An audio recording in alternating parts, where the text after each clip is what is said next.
This episode is brought to you by Glorify, the #1 Christian daily devotional app. Everything around us changes. God doesn't. That's why I love Glorify's 21-day challenge. It helps me build a simple habit of meeting with God every day. No pressure, just consistency. With Glorify, you can start your morning by reading the Bible passage of the day, diving into Glorify's daily devotional, and wrapping up with an immersive experience called Daily Walk with God. And if you need to take a few minutes to yourself in the middle of a busy day, try one of Glorify's guided meditations, or listen to their curated worship playlists for some quiet reflection. To end the day, enjoy Glorify's sleep meditations to help you wind down and put your mind and heart at ease. Whether you're a committed Christian or simply curious about faith, Glorify has something for you. Join over 20 million people who have downloaded the Glorify app and deepened their relationship with God. Listeners to the show can get full access to Glorify for just $29.99 for the entire year. That's Glorify's lowest price ever when you download the Glorify app now at glorify-app.com/redcircle. Feel closer to God this year with Glorify. Get full access all year for just $29.99 at glorify-app.com/redcircle. That's glorify-app.com/redcircle. What would you give your stress level 1 to 10? Just in this moment. So I'm hearing a 3. Who said 3? You're not old enough to have a 3 stress level. You're supposed to be like 80 before you realize that all the crap you worry about isn't worth worrying about. And then you can have a 3 stress level where you just don't care. I can't wait to get old and just not care. That'd be great. You're too young for that. But somebody said 10. Did you say 10? And I'm not going to ask you why. In fact, I don't even have to. All right, here's what we'll do. We'll do another one real quick. I know this is personal, but at every location, play along. Just close your eyes. Get the thing on your mind that is the greatest source of stress in your life at this very moment. And you better not be picturing me. All right, get it on your mind. What is the single greatest source of stress in your life? We'll broaden it a little bit. Not in this very, very moment, but in this season of your life. All right, you got it? Now, open your eyes. You're gonna be shocked, but I know what you were thinking. I know this much. I know that the thing that you thought of fell into one of the following 4 categories. Okay, it was either related to a place, a pace, a problem, or a person. Or maybe peoples, just in general, all of them, every last one of them, just human beings, Homo sapiens. So it's either a place that you're going after this, or even for some people, church can be stressful. It can be stressful I'm sure it's stressful to come to Elevation. I'm sure it's, if you've never been here, especially because it's confusing, because they got like violins and cellos on the stage, but then they start shooting laser beams and it's mixed messaging. Like, what kind of church is this? Is this a white church, black church? It's a traditional church, yes. Yes to all of the above. It's the kind of church where you can't figure out what kind of church. It's a good news to all people kind of church. But some of the stressful places that we will go this Christmas season, it can be a place. If you have to fly, certainly understand your dread for that experience. Just walk through the airport telling yourself over and over again, I'm not a human, I have no rights, and you'll be okay. The pace of life, I hear people mention this a lot. How you doing? Busy. I'm busy.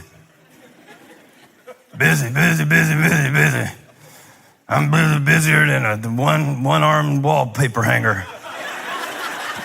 They said that to me the other day. I think that's weird. Busier than a 3-legged cat trying to cover up his poop on ice, somebody said to me. Yeah. Run around like a chicken with my head cut off. So violent. All I said is, how are you doing? You're like decapitating chickens. So it's like the pace of life. Understand that if you've been running people everywhere, you've been like an unpaid Uber driver for a 13-year-old, I understand. Feel you. Sometimes it comes down to a problem in your life that is persistent, and sometimes it comes down to one that you're just pushing through right now. A lot of people listening to me preach right now are having a hard time focusing with their minds because of the pain in their body. Or what can be even worse, somebody that you love that you can't do anything to comfort them. And that can be difficult. And really, the fourth... This episode is brought to you by Glorify, the #1 Christian daily devotional app. Everything around us changes. God doesn't. That's why I love Glorify's 21-day challenge. It helps me build a simple habit of meeting with God every day. No pressure, just consistency. With Glorify, you can start your morning by reading the Bible passage of the day, diving into Glorify's daily devotional, and wrapping up with an immersive experience called Daily Walk with God. And if you need to take a few minutes to yourself in the middle of a busy day, try one of Glorify's guided meditations, or listen to their curated worship playlists for some quiet reflection. To end the day, enjoy Glorify's sleep meditations to help you wind down and put your mind and heart at ease. Whether you're a committed Christian or simply curious about faith, Glorify has something for you. Join over 20 million people who have downloaded the Glorify app and deepened their relationship with God. Listeners to the show can get full access to Glorify for just $29.99 for the entire year. That's Glorify's lowest price ever when you download the Glorify app now at glorify-app.com/redcircle. Feel closer to God this year with Glorify. Get full access all year for just $29.99 at glorify-app.com/redcircle. That's glorify-app.com/redcircle. Category that I mentioned, people, that's really the whole thing. Which is why when I asked you to imagine in your mind the source of your stress, the greatest source of your stress, I was very clear. I said, imagine it, because some of you would have started pointing if I would have let you, which is a bad idea. Like some of you are sitting next to what you perceive to be the source. See, you should look really confused right now is my advice. And I think it's important before we begin a discussion on the path of peace to try to talk about the source of stress, because whatever you identify as the source of your stress determines where you will seek your peace. Amen. I'll say that again. Whatever you say, this is the source of my stress, that regulates and determines where you seek your peace. And so the Christmas story, of course, comes along and challenges us in all of those ways that we experience stress and pressure. Christ is born to challenge us as it relates to our expectation of peace. The Jewish people had a very particular expectation of the kind of peace that the Messiah would bring. Zechariah states it very clearly and paints a picture of the kind of peace that the Jewish people were looking for God to bring through the prophesied Messiah. It features such expectations as mentioned in verse 74. He says that this Messiah will rescue us from the hand of our enemies. Notice the word from. The expectation of peace for the Jewish people is that God would deliver them from their circumstances, from their oppression, from their being marginalized, from their poverty, from their despair, and from their darkness. It was surprising then for me to see the shift that Zechariah made in verse 79, where he said that the rising sun will shine on those living in darkness and in the shadow of death. And so it represents a shift in perspective that God does not always rescue me from. Sometimes he visits me in my trouble. And for so many years, I have thought that the thief of my peace was other people or certain places or the schedule of my life, which is kind of funny because I'm the one who said yes to all that stuff that I'm stressed about. And so now I'm asking God to take away the things that I committed to. And I've tried so long, to arrange my life in such a way that I would no longer experience those stressful events and stressful people, and if God would just change them, and if everybody would just act the way they should act for a little while this Christmas. But the Lord has been speaking to me in these last few days about the path of peace. And what I realized the more I reflected on this promise of peace that God gives us, Isaiah 9:6, his name will be called Wonderful Counselor, Mighty God, Everlasting Father, and the Prince of Peace. But notice the prophet didn't call him the Prince of Convenience, or the Prince of Ease, or the Prince of Comfort, or the Prince of my preferences. Because a lot of times when God promises me peace, what I hear in translation is that God is promising me convenience, or God is promising me ease, or God is promising me my preference being met. But the Lord has been speaking to me, and maybe you don't need to hear this, but just in case you do, it is impossible to experience peace when you are expecting perfection. See, my problem, I'm coming to realize this, it's not other people, it's not the place, it's not the pace, and it's not the problem. The problem is not the problem. I can tell you the problem is not the problem because Jesus was born in a manger.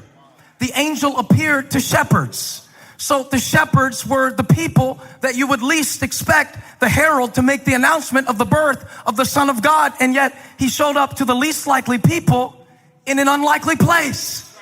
So it's not the people, it's not the place, it's not the pace. The shepherds were always on the move from place to place to place to place. It's not the place, it's not the pace, it's not the people, it's not the problem. Here's my problem. My problem is that I can't receive peace because I'm expecting perfection.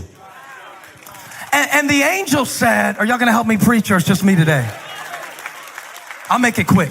Here's the whole message. If you need to go, if you got things to do, I'll give it to you right now, and you can go on and get to Target, and hopefully everything will turn out all right. The enemy of your peace is not other people. It is not other places. It is not how fast life is or the way the world is. The enemy of your peace is your insistence on perfection. And when heaven came down and appeared to humanity, it was not in the form of perfection. In fact, God did not come down looking like a deliverer.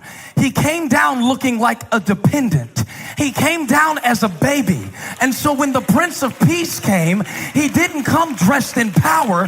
He came in Pampers. Why? Because God wanted you to know that he's going to bring you peace, but not like you expected him to bring it.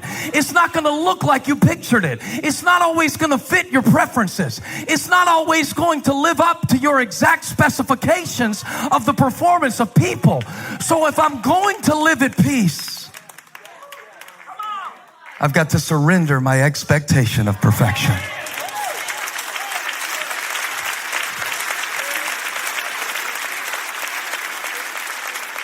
I feel like I can leave. Every Christmas party is going to be so much better that you attend because of what I just told you. Every place you set your foot over the next 3 days is going to be so much more peaceful because you just realized that peace isn't found in a place. Peace is not found in a set of circumstances that is problem-free. It is not that he delivers me from it. It's that he meets me. Hey, thanks for stopping by my YouTube channel. I hope you were blessed today. If you were, share this with somebody. Like and subscribe and leave me a comment. Let me know where you're watching from, what we can pray for you about. Hope to see you back here again really soon.